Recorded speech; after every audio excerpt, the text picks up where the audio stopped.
Bien. Bueno, vamos a comenzar. Hay varias preguntas buenas y me toca a mí un poco decidir, pero hay una que me llamó bastante la atención y quizás la puede agarrar el que quiera. Acerca de no apagar el espíritu, Primera de Tesalonicenses 5:19, referente a la salvación y la pérdida de la salvación. ¿El espíritu es algo que se puede apagar?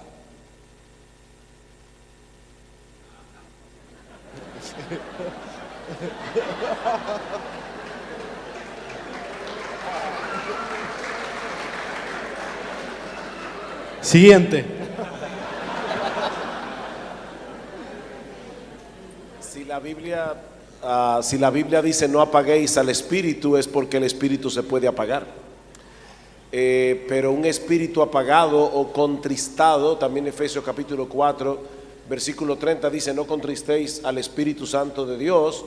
Pero noten que dice: con el cual fuisteis sellados para el día de la redención. Una persona que es un verdadero creyente ha sido sellado con el Espíritu Santo, y ese sello es permanente hasta el día de la redención, es decir, hasta el día en que estemos en la presencia de Dios ya en cuerpos glorificados. O sea que el hecho de poder apagar el espíritu o contristar el espíritu no es equivalente a perder la salvación. Cuando un creyente peca, el Espíritu de Dios que mora en él y que es una persona se contrista. Es lo mismo que pasa con una esposa.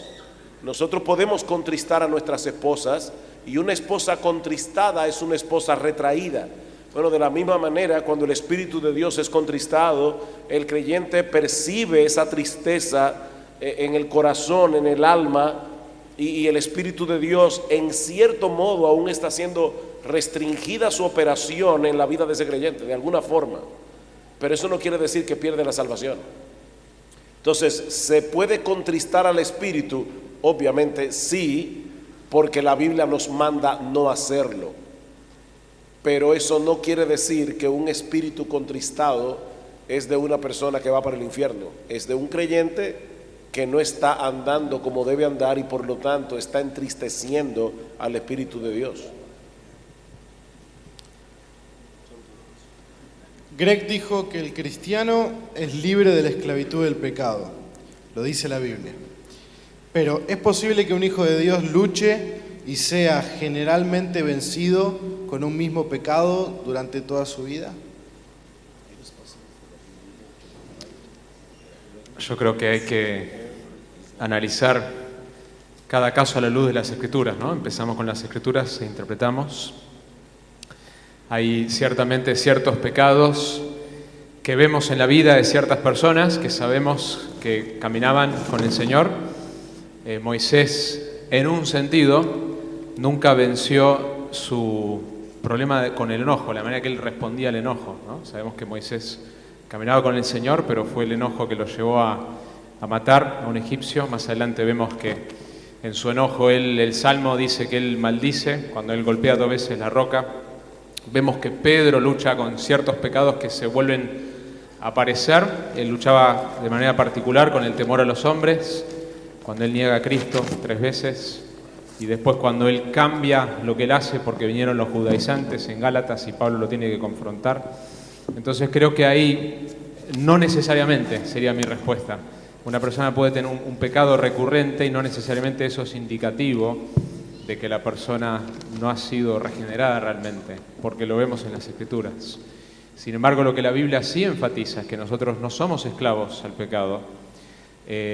Tenemos ahora el poder que antes no teníamos para derrotar el pecado en nuestra vida.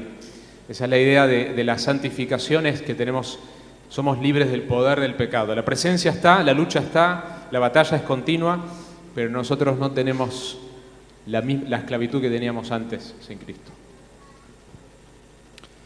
Otra pregunta. Si en ocasiones no tengo deseos de buscar a Dios y no me nace leer su palabra, ¿no tengo al Espíritu Santo?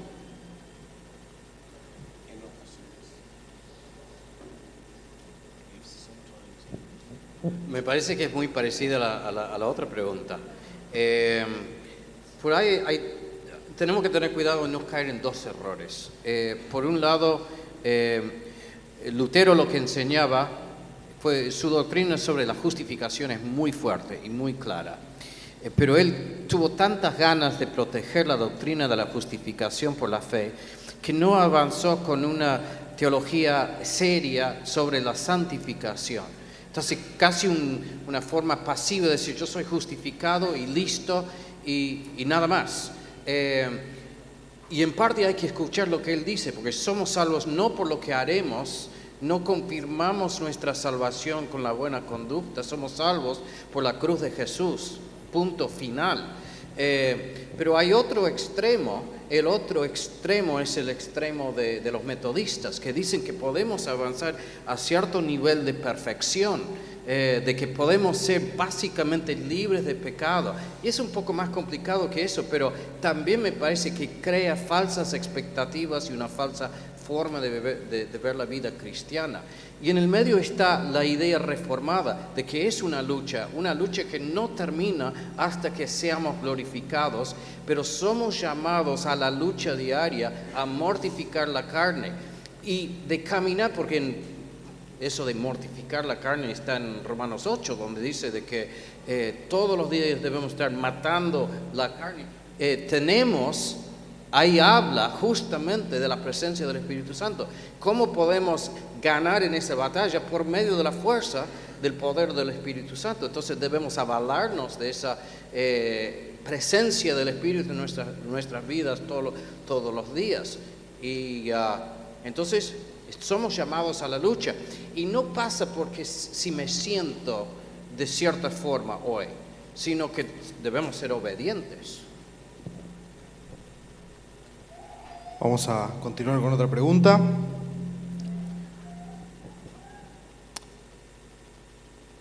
Perdón, Enrique, ¿puedo Adelante, sí. decir algo? Es que esta pregunta es tan importante que creo que es bueno hacer una aclaración.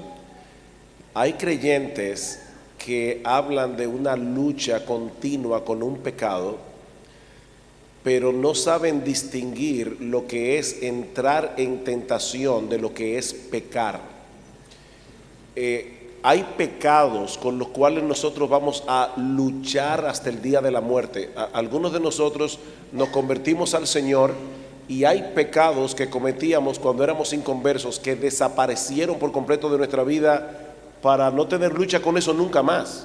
Ojalá que fuera así con todos los pecados, pero no lo es. Hay pecados con los que uno lucha, pero un creyente debe saber distinguir lo que es la lucha contra el pecado de lo que es pecar. Mi hermano, si tú estás luchando contra una tentación, tú no estás pecando, tú estás luchando. Pecar es dejar de luchar y ceder a la tentación. Miren por qué esto es importante. Cuando Satanás nos tienta, una de las cosas que él nos dice es: tú eres un hipócrita, porque tú estás loco por hacer eso. Sí, pero no lo he hecho. Yo puedo tener una lucha, una guerra en mi interior por pecar, pero no he pecado. Pero el diablo me hace sentir sucio por el simple hecho de tener la tentación. Y él lo hace porque él sabe que cuando tú te sientes sucio ya no tienes miedo de pecar.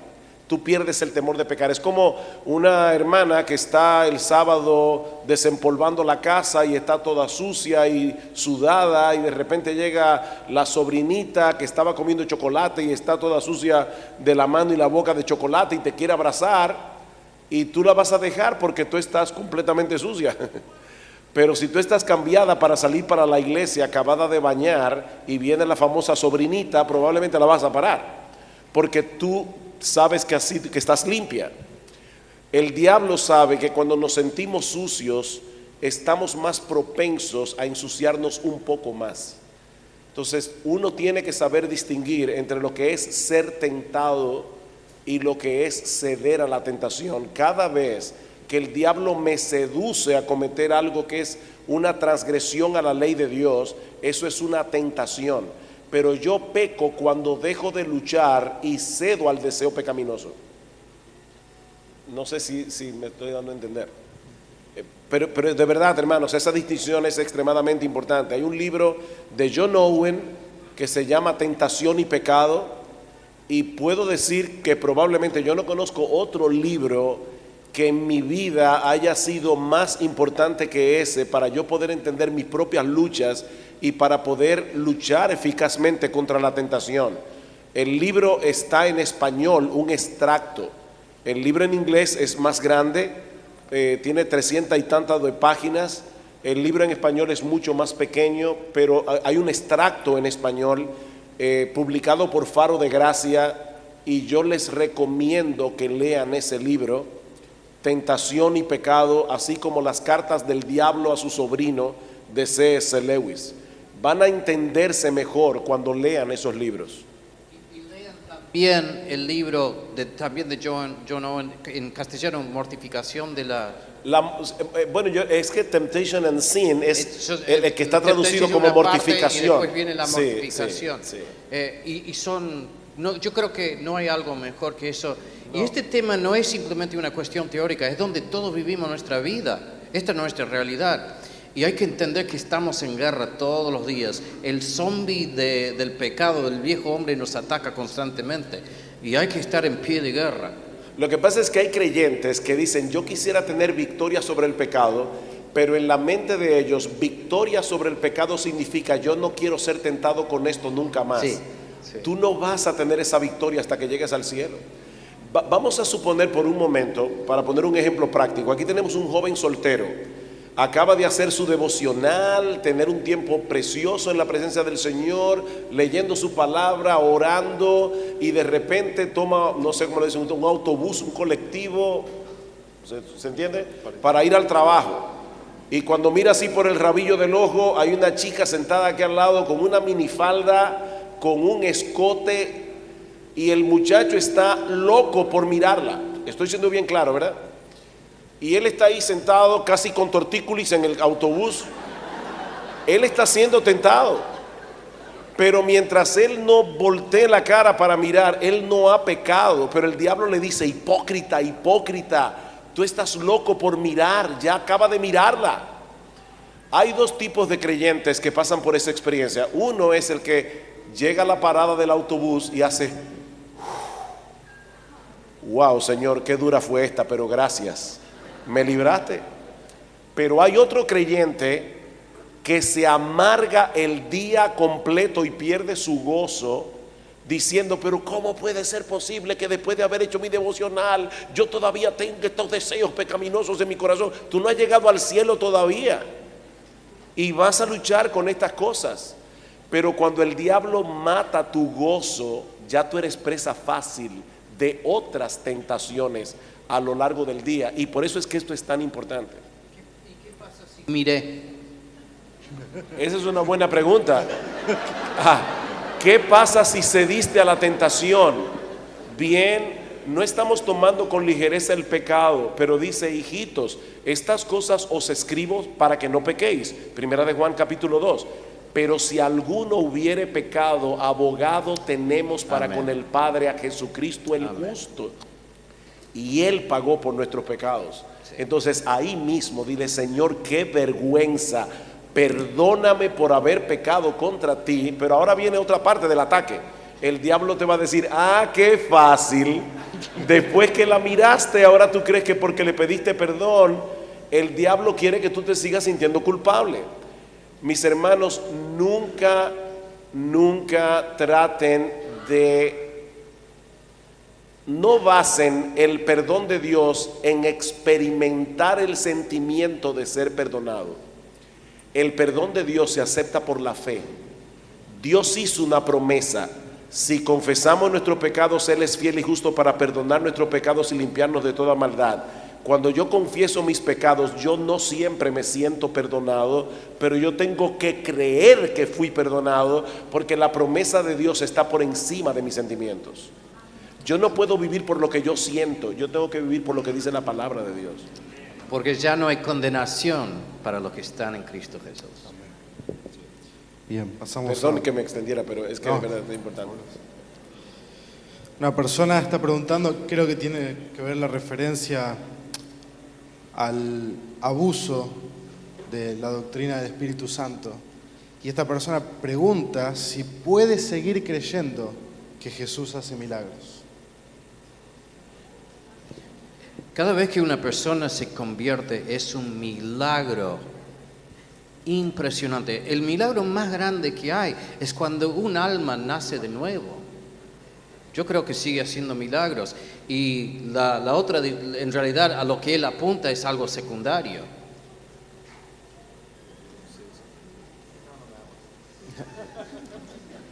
Vamos a con otra.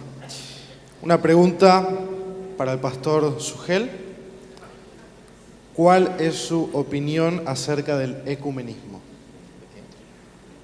¿Cuál es mi opinión acerca del ecumenismo?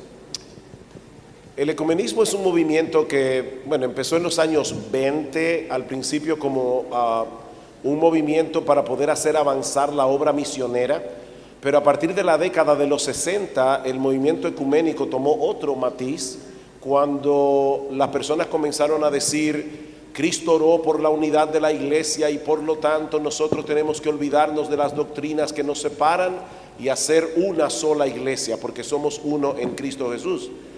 Pero miren, hermanos, es mejor estar separados por la verdad que unidos por el error.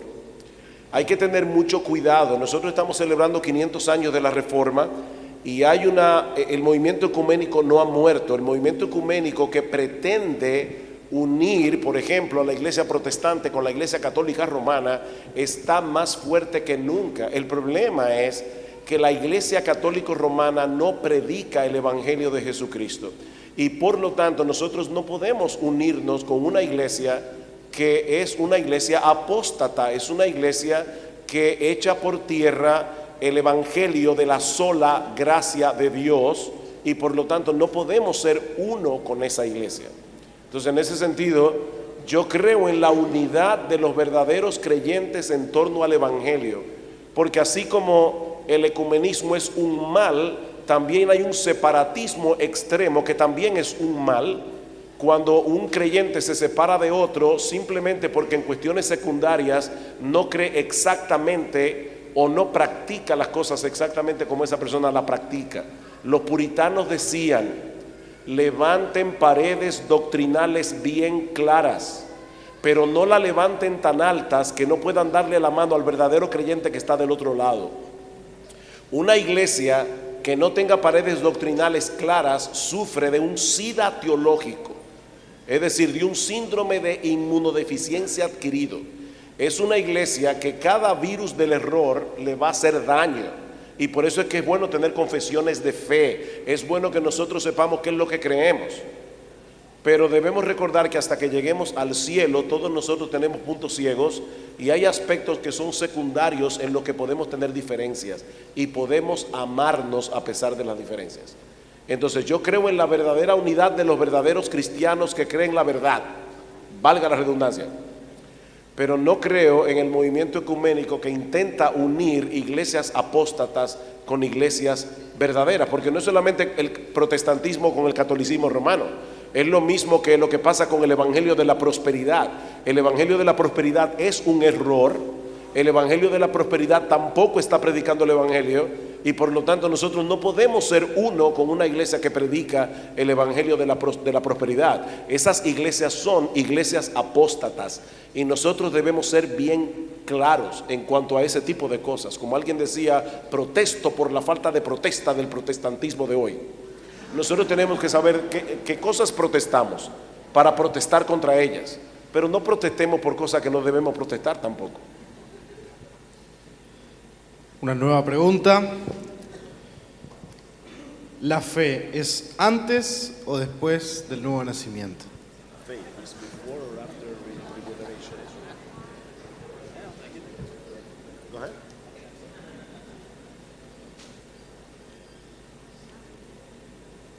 Can I read you my sermon from last night? ¿Puedo dar el sermón de anoche? Faith comes by hearing and hearing by the word of Christ. La fe viene por el oír, el oír viene por la palabra de Cristo. Change in nature always precedes the gift of faith and repentance. El cambio de naturaleza siempre precede el don del arrepentimiento y fe. Dead men don't respond. Los hombres muertos no responden. Amén. Otra pregunta. ¿Me estoy perdiendo de algo si no me hago calvinista? Sí.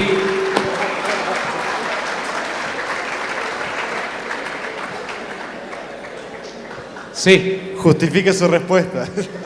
sí. Te estás perdiendo una visión de un Dios soberano que de Génesis a Apocalipsis exalta la gloria de Dios, la gloria de Cristo. Esto no significa que tengo que ponerme la etiqueta del calvinismo, no significa que necesariamente creo todo lo que Calvino creyó. Hay áreas que yo no comparto, que creyó Calvino y que nosotros muchos no compartimos. Pero cuando hablamos de la exaltación de la soberanía de Dios, de cómo Dios salva a los pecadores, es un evangelio que nunca llegó con la fuerza que está llegando en este tiempo a Latinoamérica. Este énfasis que los reformadores como Lutero y Calvino enfatizaron. Entonces, sí me estoy perdiendo de esa fuerza del evangelio con que enfatizaban un Dios soberano, un Dios que salva, que no es un esfuerzo combinado del humano con Dios, sino es Dios que inicia la obra. Solo Dios puede resucitar a los muertos. Lázaro, cuando Jesús le pide salir, Lázaro está muerto, no puede salir de la tumba, es imposible, pero es la voz de Cristo que llama a los muertos, y esa es la visión de un Dios soberano que salva. Entonces, yo con el tiempo de ministrar, de predicar la palabra, me he vuelto más convencido, podés usar la palabra calvinista, ¿no?, de la soberanía de Dios en todas las cosas, y no creer con la profundidad que hoy creo en eso. Si miro para atrás, sí me estaba perdiendo de algo. Me estaba perdiendo entender más cuán soberano es Dios, cuán grandioso es Él, y que la salvación es de Él, la salvación es del Señor. Cero crédito puedo llevarme, me lleva a la humildad verdadera. En realidad es una contradicción cuando un calvinista es orgulloso. Todos luchamos con el orgullo, pero en realidad el calvinismo te tiene que llevar a la humildad, de que nosotros no hicimos nada. La parte nuestra que contribuimos a la salvación fue que nosotros fuimos los que pecamos, fuimos los que estábamos perdidos. Nadie busca, dice Romanos 3, no hay uno que busca, no hay uno que es bueno. Si Dios no hubiera hecho la primera movida, jamás lo hubiéramos buscado. Entonces ese evangelio, el poder de ese evangelio, sí me estoy perdiendo de algo. ¿Puedo añadir algo? Sí hablo. Aún más estamos perdiendo, si se refiere al calvinismo, como lo quiere referir, a la teología reformada, no sé, ¿qué estamos perdiendo? Es gozo. El creyente que no sabe lo que las Escrituras enseñan acerca del carácter de Dios, su poder, su soberanía, están perdiendo conocimiento, sí, pero aún más es el conocimiento que produce gozo. El catequismo de Westminster dice, ¿quieres el chief end, el propósito último del hombre? A conocer a Dios y deleitarse en Él para siempre, el gozo, ¿no? Cada persona fue creado para recibir gozo del conocimiento de Dios. Y un creyente que dice, bueno, que tiene un entendimiento que no se corresponde con las Escrituras, últimamente también ellos están perdiendo el gozo que cada persona desea. Y solo tienes que mirar a los no creyentes, no buscan a Dios, pero están buscando gozo en millones de otras cosas que nunca la van a dar. Entonces la doctrina sana de las Escrituras es la guía que nos lleva al gozo en Dios. ¿Puedo añadir algo más? Por favor. Lo que decía Greg es muy importante. ¿Qué significa calvinismo? Porque ese término es una etiqueta que simplemente se usa para aquellos que creen de verdad en las doctrinas de la gracia, en que Dios es soberano para la salvación. Yo no, igual que Greg, no creo en todo lo que decía Calvino, pero ¿qué se pierde una persona que no entiende claramente la doctrina de la soberanía de Dios en la salvación de los pecadores? Esa persona va a tener un prejuicio y unos lentes particulares que lo van a llevar a malinterpretar muchos textos del Nuevo Testamento. Y eso lo vemos claramente en Romanos capítulo 9. En Romanos 9, si tú lo lees con calma, te vas a dar cuenta que Pablo está discutiendo con alguien. ¿Lo han visto, verdad? Déjenme leer algunos versículos para que se vea claramente que Pablo está discutiendo con un antagonista, es decir, una persona que no está interpretando correctamente el Nuevo Testamento, según Pablo. Él dice, por ejemplo, que cuando Rebeca estaba embarazada de gemelos, Dios dijo: a Jacob amé, mas a Esaú aborrecí. Y dice, eso fue para que quedara claro que la elección es por el propósito de Dios y no por las obras que ellos hubieran hecho, porque aún no habían nacido, ni habían hecho ni bien ni mal, cuando Dios dijo: a Jacob amé y a Esaú aborrecí. Una persona una vez le preguntó a Spurgeon: señor Spurgeon, yo no entiendo ese texto. Y Spurgeon le dijo: yo tampoco, señora. Ahora déjeme hacerle una pregunta. ¿Qué es lo que usted no entiende del texto? Dice: ¿cómo puede ser que Dios diga aquí que aborreció a Esaú y todavía no había hecho nada? Y Spurgeon le dijo: no, esa parte yo sí la entiendo. Lo que yo no entiendo es cómo amó a Jacob. Porque si usted lee la historia de Jacob en el libro del Génesis, hermanos, Jacob fue un pillo. Sin embargo, dice aquí: yo amé soberanamente a Jacob. Entonces ahora pregunta Pablo: ¿qué pues diremos? ¿Que hay injusticia en Dios? En ninguna manera. Pues a Moisés dice: tendré misericordia del que yo tenga misericordia y me compadeceré de que yo me compadezca. Así que no depende del que quiere ni del que corre, sino de Dios que tiene misericordia. Porque la Escritura dice a Faraón: para esto mismo te he levantado, para mostrar en ti mi poder y para que mi nombre sea anunciado por toda la tierra. De manera que de quien quiere tiene misericordia y a quien quiere endurecer, endurece. Pero me dirás, aquí está el antagonista, ¿verdad? ¿Por qué pues inculpa? Porque ¿quién ha resistido a su voluntad? Ahora déjenme yo hacerles a ustedes una pregunta. ¿Con quién está discutiendo Pablo? ¿Con un calvinista o con un arminiano?